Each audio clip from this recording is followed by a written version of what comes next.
This show is brought to you by PPR Capital Management. Did you know there's a way to invest passively in real estate and get monthly income without dealing with tenants, maintenance, or property management? If you're an accredited or high net worth investor, you can earn cash flow without the headaches by investing in a private equity real estate fund. PPR Capital Management. With nearly $1 billion in assets under management, PPR has provided investors with steady, truly passive monthly income since 2007 without ever missing a payment. To learn more, check out pprcapitalmanagement.com/birds today. That's pprcapitalmgmt.com/birds.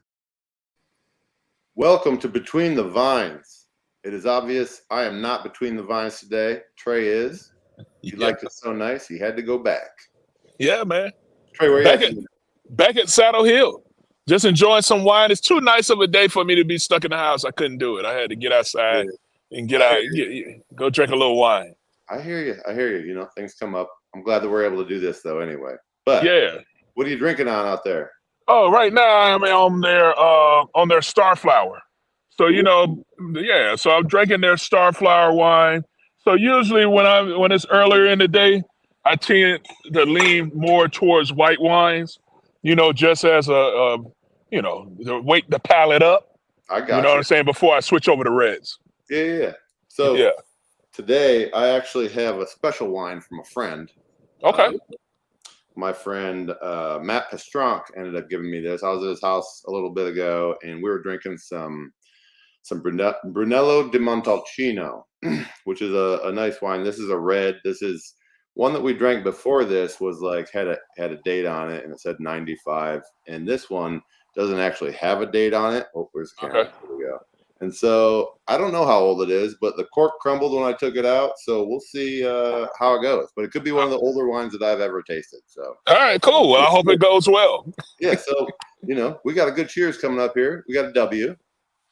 Got a W. W. Yeah, big win coming out of the bye week. Needed this W.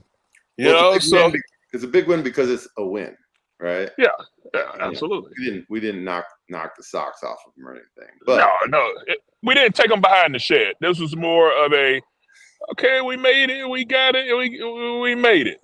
Yeah, but enough to get the job done and give us stuff to talk about. Plenty of stuff to talk about, right? Lots of stuff to talk about. Cheers to that. Cheers to that. Cheers.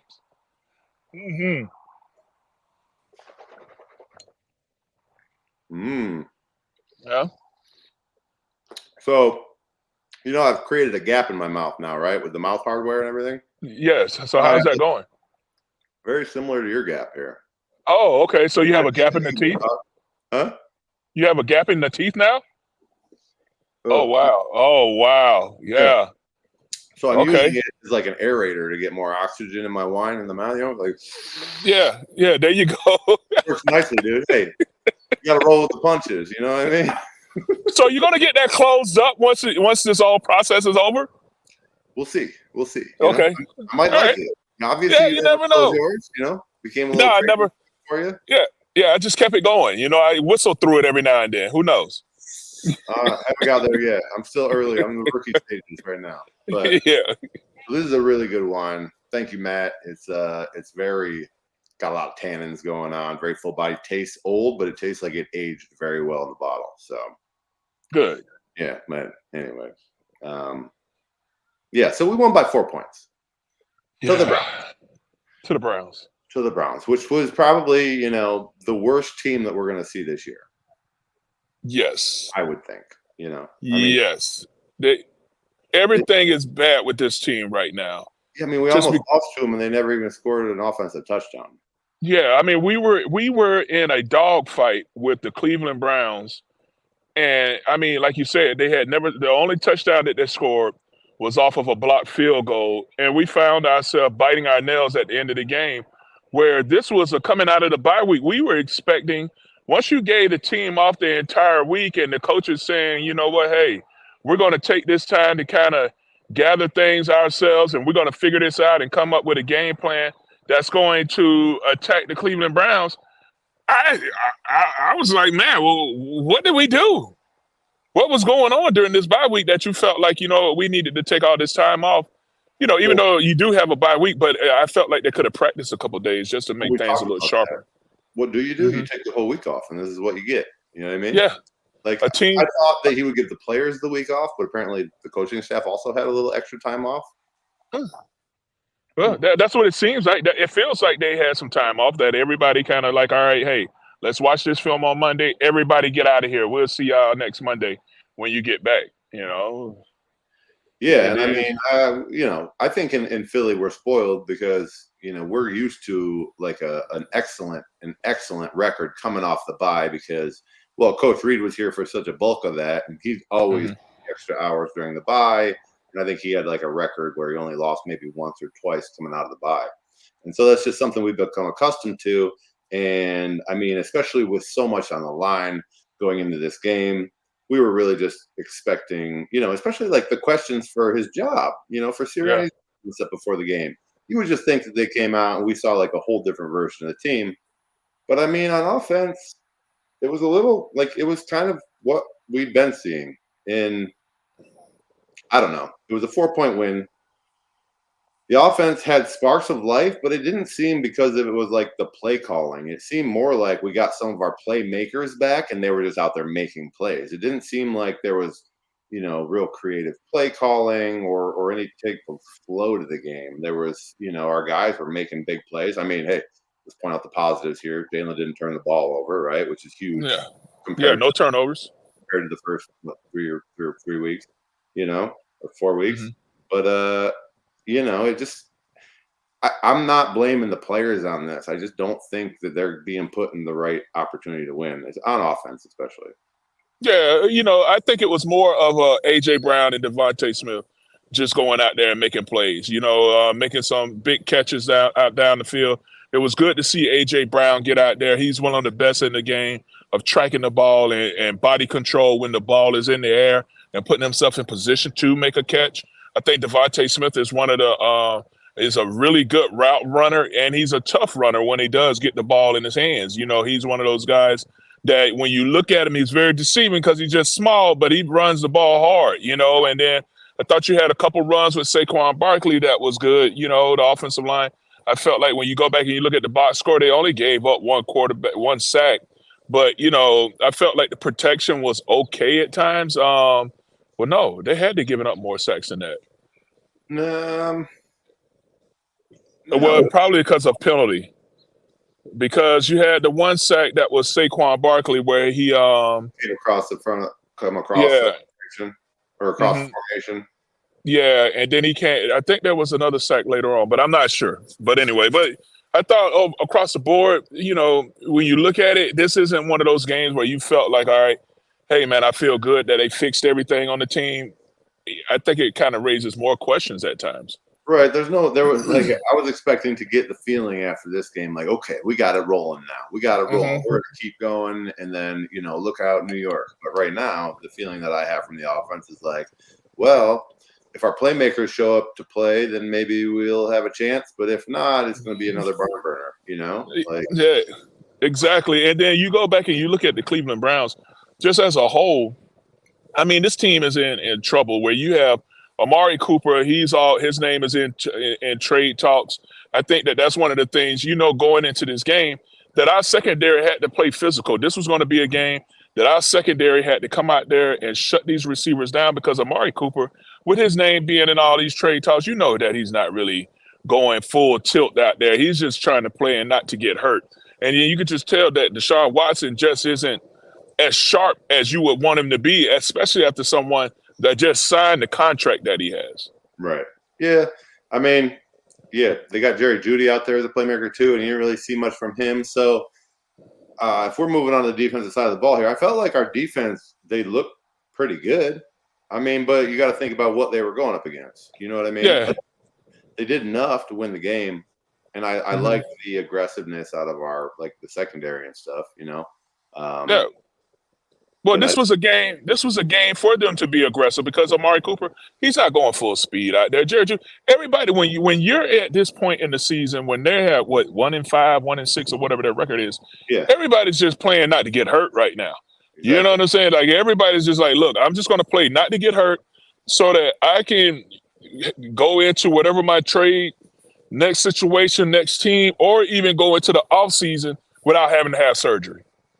Yeah, that's very true. I mean, that is very true. It's the reality. It sucks because you're a professional. You get paid to go out there and play and perform each game, but I mean, you start looking at it a little bit as like, okay, I got to look out for myself here. Obviously, this team is not going to be a championship team this year. So, Mm-hmm. and it's just a mindset. It has to creep in, especially for the guys that want new contracts or they're not happy or they're just feel like Yeah. they're stuck. Especially when you have older veterans, you know what I'm saying? Where they like, look, I don't need this film. You know what I'm saying? Like my name speaks for itself, So when you have a situation like that, this was a team that our secondary, they had to go out there and be physical. You had to go out there and challenge these receivers so that you can give the defensive front time to get home. And I thought our defensive front they were explosive. I thought you saw some nice rushes out of Huff. BG old ass out there with his 200th game was Yeah, still effective, man. bro. I You mean, know? BG was looking like he'd played his 100th game. Like he looked Yeah. dry. He was out there. I mean, to be honest, I feel like he's one of the bigger difference makers on the field for him right now up front. He's out there still making plays. Exactly. And God, I hope. I mean, I know it's his farewell tour, but he's looking like he's still got more in the tank. It's a long season, and it's an old body that's going to take a lot of games. But it would be Because this tough. is It would be tough, bro. Like after you play well, after your farewell season, you're just like, I don't know. I got one more in me. I got one more in me. He gonna do one more. He gonna do one more. It reminds me of I think when Urban Fryer, was it my rookie year? Or maybe it was my second year. When Urban Fryer, it was supposed to be his last game. And they gave him a motorcycle. Like the Eagles gave him a motorcycle and he rode around He the changed his stadium mind. like, oh yeah, he changed his mind. I think he ended up going to Washington. He was like, thank you for the motorcycle. And then he went to Washington. See if he can get another bike out of the division. Yeah, let me see if I can get something else out of this. Bro, But yeah, man. But to me, I felt like our defensive front, they came out there, they made some plays against the offensive line that was, you come out of there with 5 sacks. That's what you want to see, especially against a team that the receiving core isn't, the weapons down the field isn't isn't playing up it's to what it par. could be. Yeah, it's not what it Yeah, could so hey, secondary, go out there and make some plays. You got Cooper DeJean or Dejean, or whatever how you pronounce his name. be. Cooper's out there making plays. His first start out there at corner at nickel, and I think he had what 1 or 2 sacks. Bro, he played You know what 90. I'm saying? He played 90% of the snaps. Yeah, man. You know what I'm saying? Like, dog, like I thought that he played a really good game. That was a really good showing. This was the team that you build up confidence against because this is a team that you should go out there and dominate. So as a defense, I felt like we did that. We came out there and we made some plays against a team that really wasn't that good. Yeah, I thought it was great to see Cooper DeJean out there. He got a lot of playing time. We were seeing how the Ku Klux Clamps. So they were calling it on the internet. That's what their name is, the Ku Klux Clamps. Yeah, there's 2 white guys in the DB. Now all of a sudden it's the Ku Klux Clamps. Hey man, well because it's just so odd. Like when is the last time you've seen that outside of college? I'm just trying to think if we ever had one. I mean, it's a nickel, right? But okay, so But that's a corner. Sean Considine was a safety, right? Yeah, that was a safety. Timmy, what was Tim's last name? Tim Hawk. I can't remember his last name, but he was a safety. Yeah, the list is short. Yeah, because I mean, just even because you had the one that played out there in New York, that was a corner, but he ended up moving to safety. John Lynch was a safety. Yeah. So you don't really see that at cornerback that much. No, but but the Eagles are very progressive. Well, yeah, very forward thinking. You got to be, unless you get caught up in the turmoil. Yeah. I don't like Ku Klux Clamps myself. I thought it was funny. I chuckled. Yeah. Something like a Milky Way because there's like a little belt of whiteness. Yeah. The secondary, Yeah, I think the Ku Klux Clamps is a little aggressive. You know what I'm saying? Given the time that we're in right now. You Yeah. know, I Definitely made me think, chuckle. Definitely made me chuckle. But yeah, I think we could be a little bit more creative with the name, you know. But hey, if that's what it is right now, that's what it is. bro, I also saw that Quinion Mitchell is having a good year, man. I mean, it's good to see out of the youth of the secondary. This dude is Hmm. ranked third in the NFL right now in forced incompletions. That means he's not just like around; he's like covering his dude and forcing the breakup. You know what I mean? Yeah, Like, it's awesome, and he and that's he what you want to see laying the groundwork for that secondary.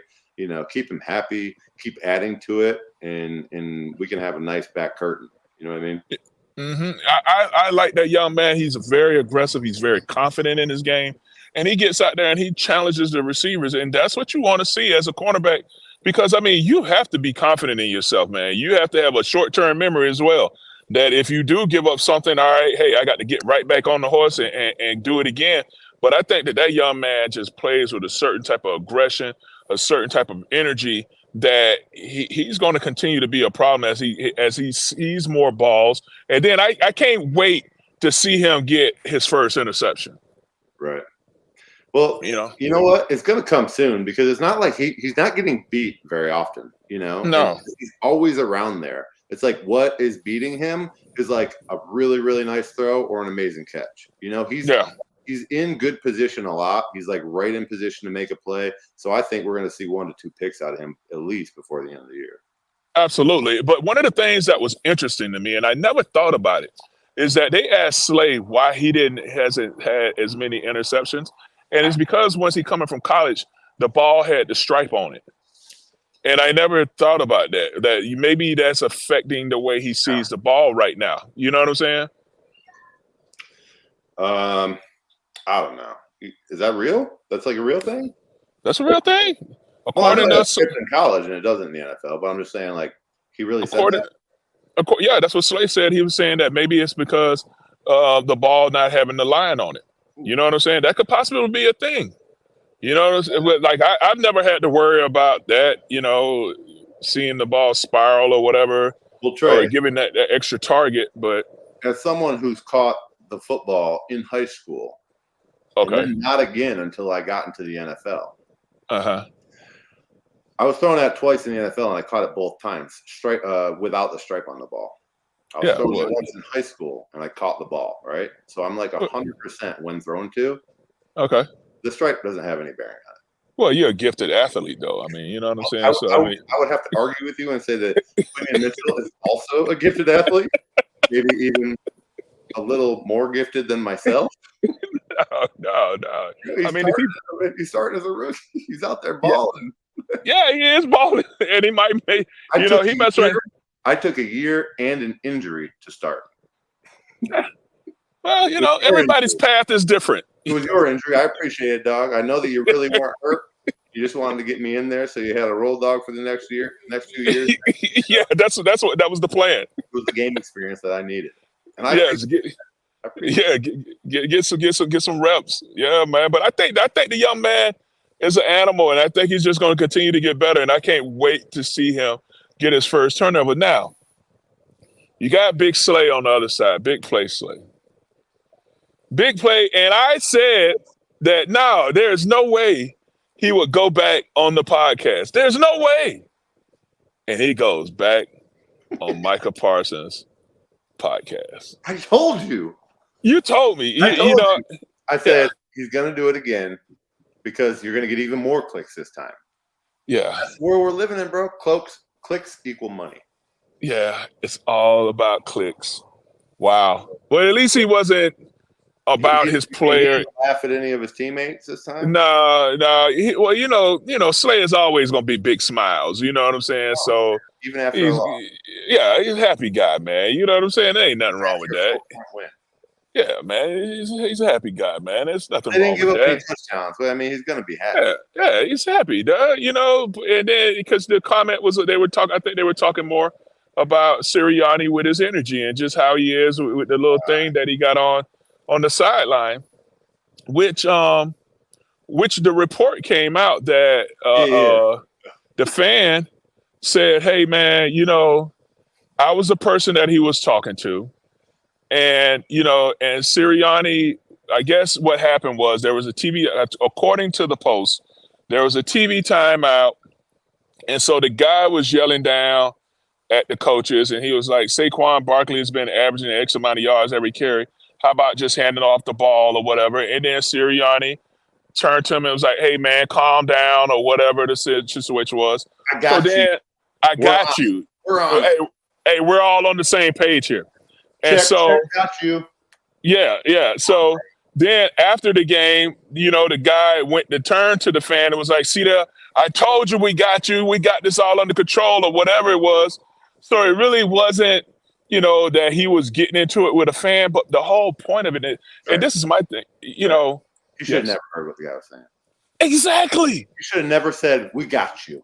It shouldn't even been that. None of that. Said, calm down. What are you even talking to this guy for? Why are you even worried about that?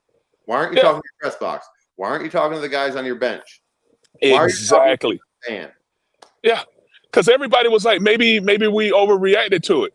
No, you didn't overreact to it, because I'm pretty sure he told that same exact story to Mr. Lurie and Howie, and they still made him go and get up in front of the media and apologize, because you shouldn't be interacting with the fans anyway. Yeah. You know what I'm saying? Or the topic or the exchange doesn't matter. It shouldn't exist. It shouldn't exist at all. It shouldn't be a thought.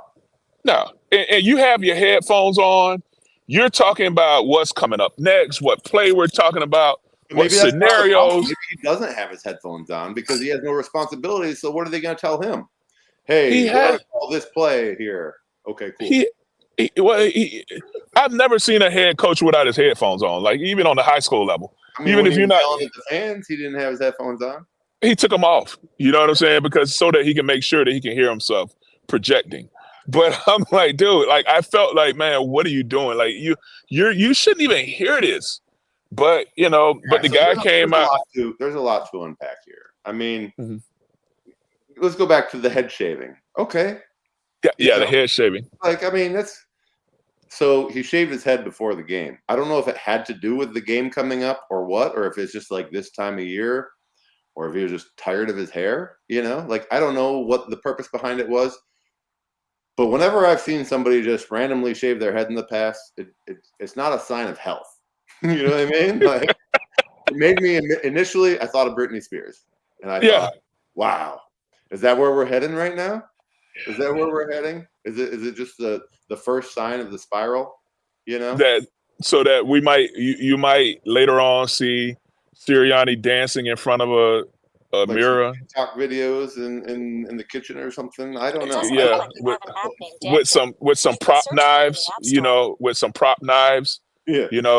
Dancing around in some little undies. I don't know. You know what I'm saying? Like, I hope not. You know what I'm saying? Just because there's so much going on, man.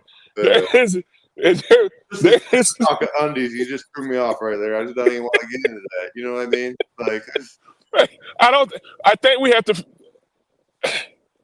Like, what are we supposed to do with that information, though? You know what I'm saying? Like, are we supposed to forget that we ever saw that? So I think I'm just going to put that in the box of, it didn't happen. Yeah. I'm just going to let it go. We're talking about the head shaving, right? Yeah. We're back to the head shaving, yes. Yeah. So I just think that, off topic for a minute there, I just think that the head shaving thing, I think it came across as like, oh, we are going to war. I'm going to do anything that I can. Nothing else matters. I'm going to shave my head so that they can't grab my hair when we're in this, tooth and nail fight. Yes. Like that's the message I got. And like, if you're doing that to rally the team around you and it works, good, right? Good. But then don't start talking shit to the fans, right? Yeah. Don't do that. Beat the Browns by more than 4. Okay. You got the win, but anyway, beat the Browns by more than 4. And then after you talk dirty to the fans, or not dirty, whatever the conversation was, don't talk to the fans during the game. Mm-hmm. And then don't go into the press conference with your kids as a shield talking about how the fans, we feed off the fans. They shouldn't be booing us because, like, what are you going to expect? It's not good for anybody. Like, this was a waterfall of things of like what not to do.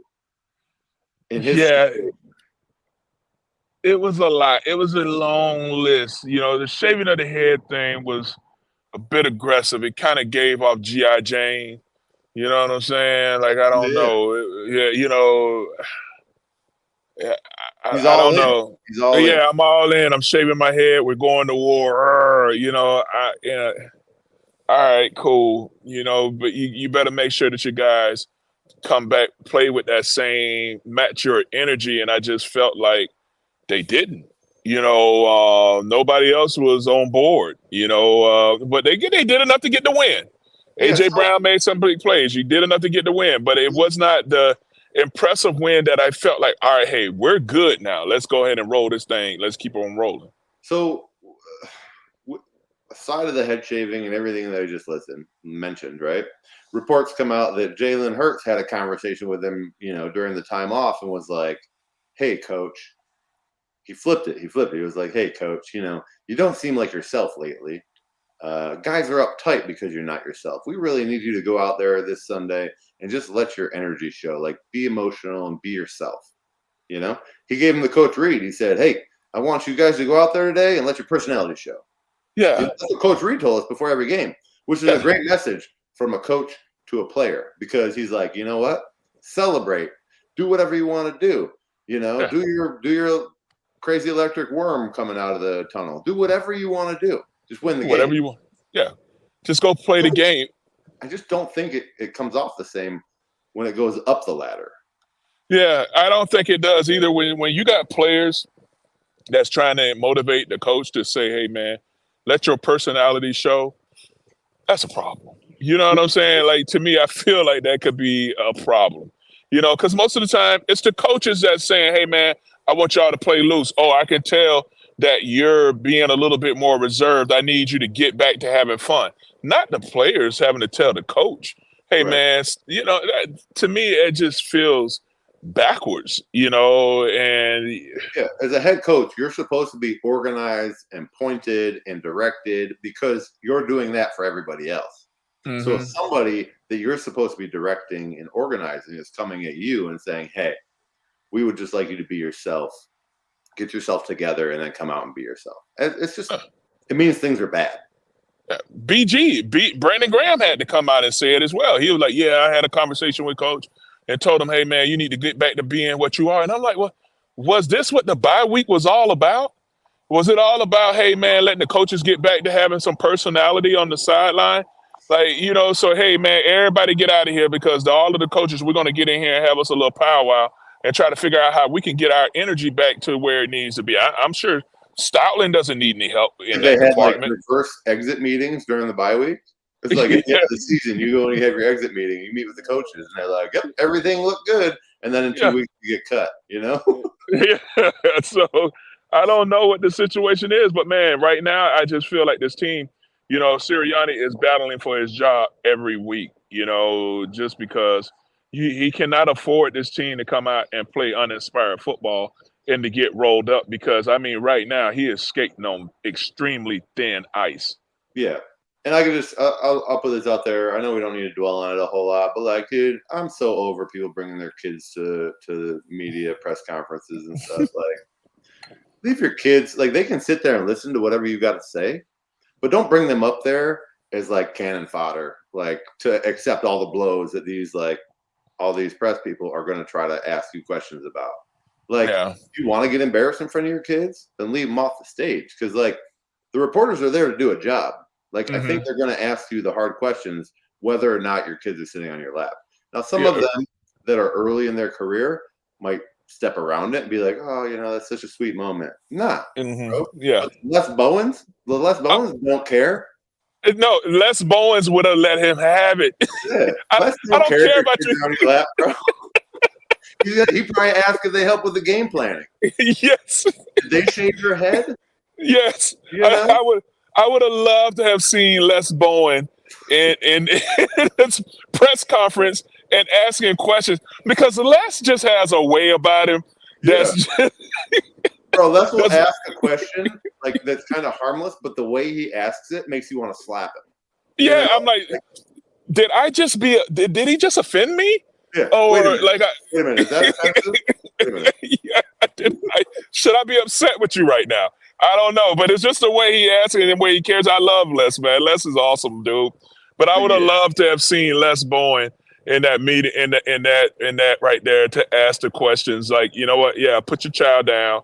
You know what? That play call sucked. You know what I'm saying? Like, what did you do? You Operation know? Kid Shield should not be allowed after Yeah, games. I tell you what, I thought it was an interesting technique because I feel like if I ever get critiqued for something, I'm going to be looking to rent some toddlers and have to bring them up on stage with me. So, because my kids are older now, so they don't, Dude, I think there's probably a huge market for that. And I feel like you probably wouldn't have to rent them. I feel like people would probably pay you to have their children in a press conference after a professional sporting event. yeah, like, look, I'm about to be having. I saw online that USC has this thing, Southern California, has this thing where you can like pay money to run out of the tunnel with the field. It doesn't matter like if you're a fan or not. It's like $1,800 max. Where you can run out on the field? So like Penn State, they just played Penn State, right?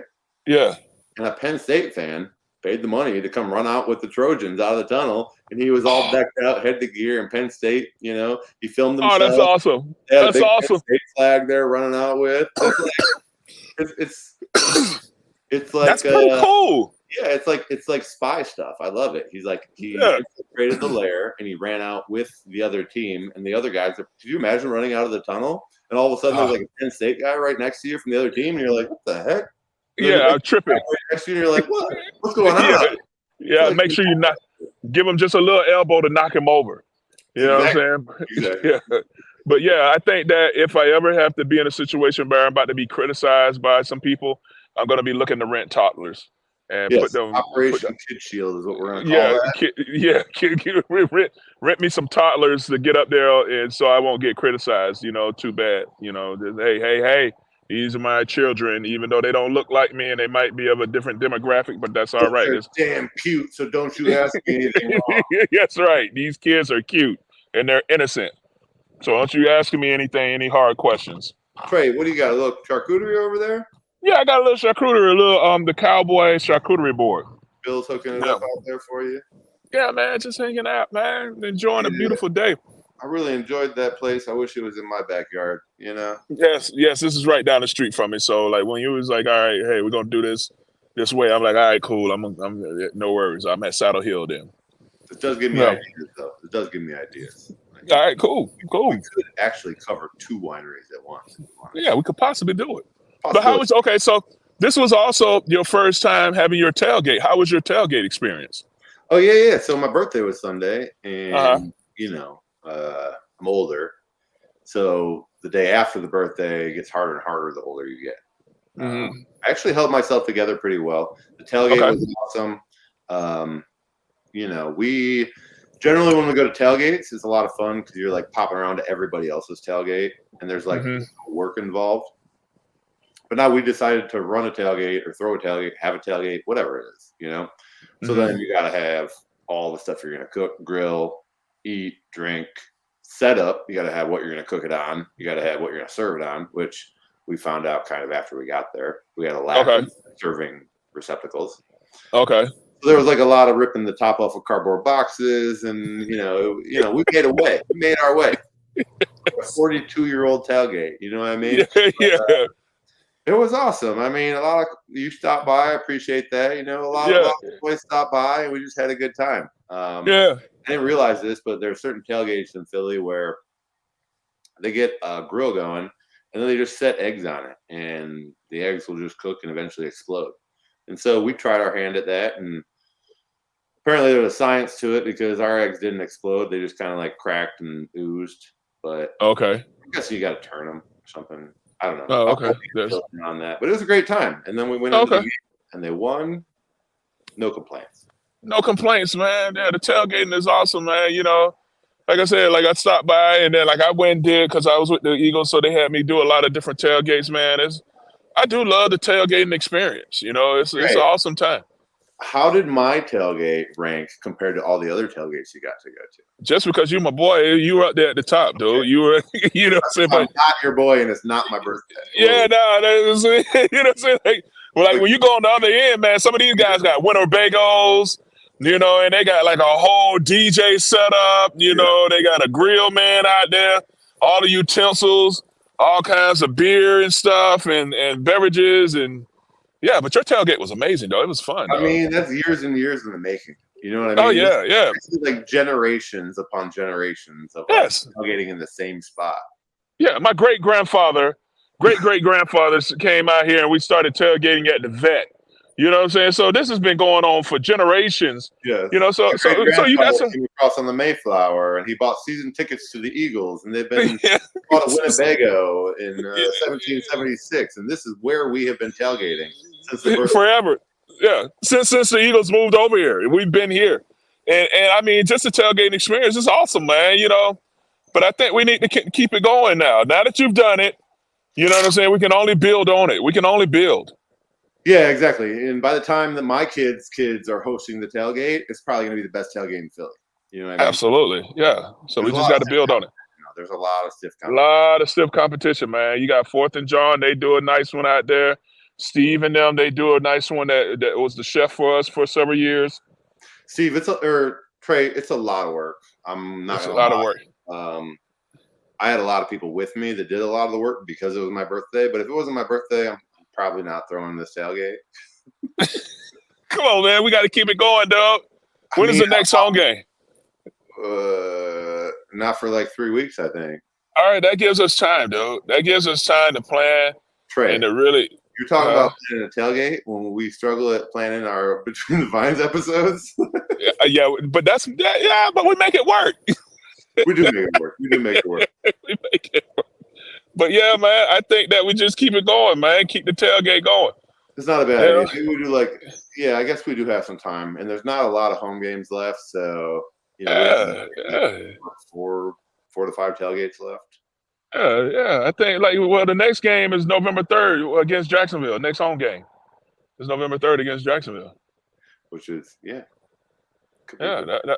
might be a good one. The weather's not so hot. It's nice. It's a little chilly.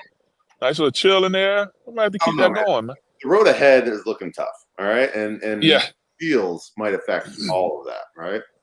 So this weekend we won, but the rest of the NFC East lost, which is great. Yes, great for us.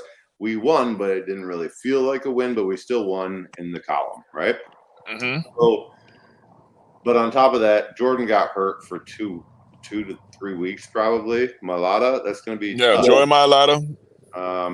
That's going to be tough, but we'll see. You know, this is when people got to rise. They got to rise to the occasion, and I don't know who. They're probably going to have Fred, I guess, stepping out there. Yeah, Fred Johnson will step over there at left tackle, so he'll be the guy to step out there and get it in. Have Mackay. He played left tackle, right, in the past? Who? Becton. Oh, okay, yeah, possibly. But then I know it's a big shuffle. That's moving less people around. You know what I mean? Yeah, I think I would keep Mackay at right just because the muscle memory that it took to get him used to playing on the right side. You don't want to toy around with that and put him on the left because then now when Big Jordan comes back, then now you're gonna have to bump him back to right guard. I think that you just let him stay where he is, and then you just put Fred out there at left. I would agree with that. I mean, I think I've always been a fan of less moving parts is better for an offensive line in general. But you know, it's a tough stretch. We're going on the road for 2 weeks. We got the Giants coming up, who did just lose to the Bengals, but then we're going to play the Bengals in Cincinnati after that. So, yeah, we kind of got to get our affairs in order here, you know, and get things lined up. Maybe that's not the proper saying right there. That's usually what you say to somebody when they're about to die, right? Yeah, get your affairs in order.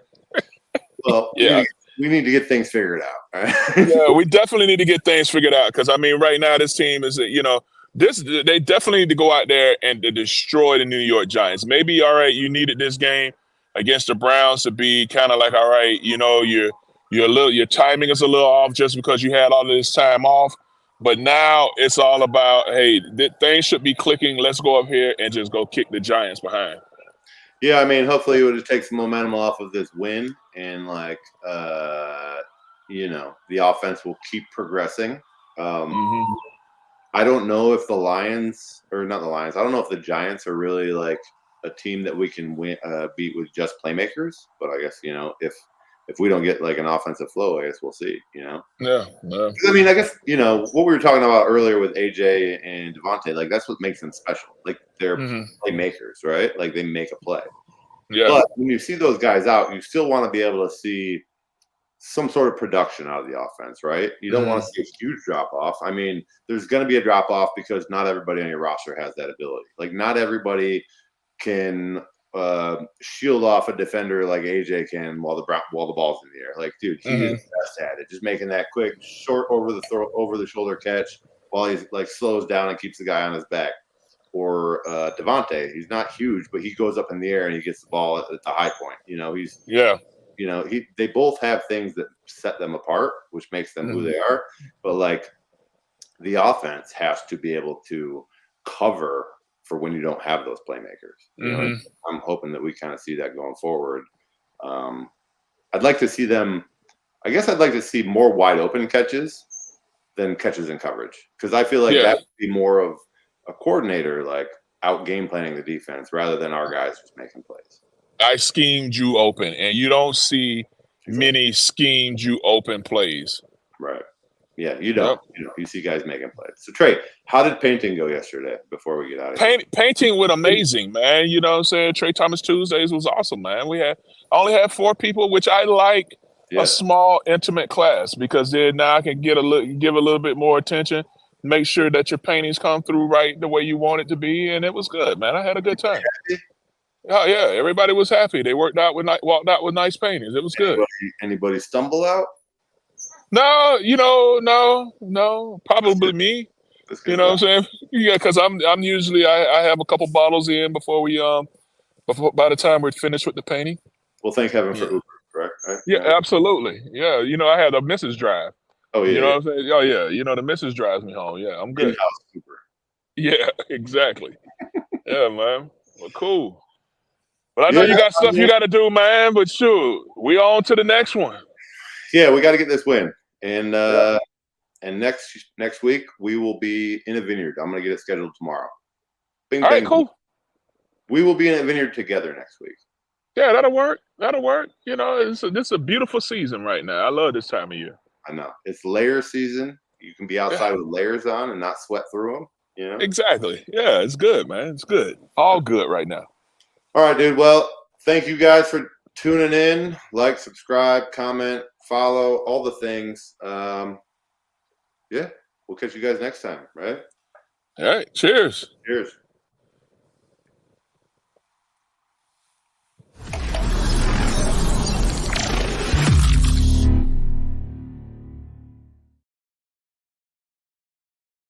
This show is brought to you by PPR Capital Management.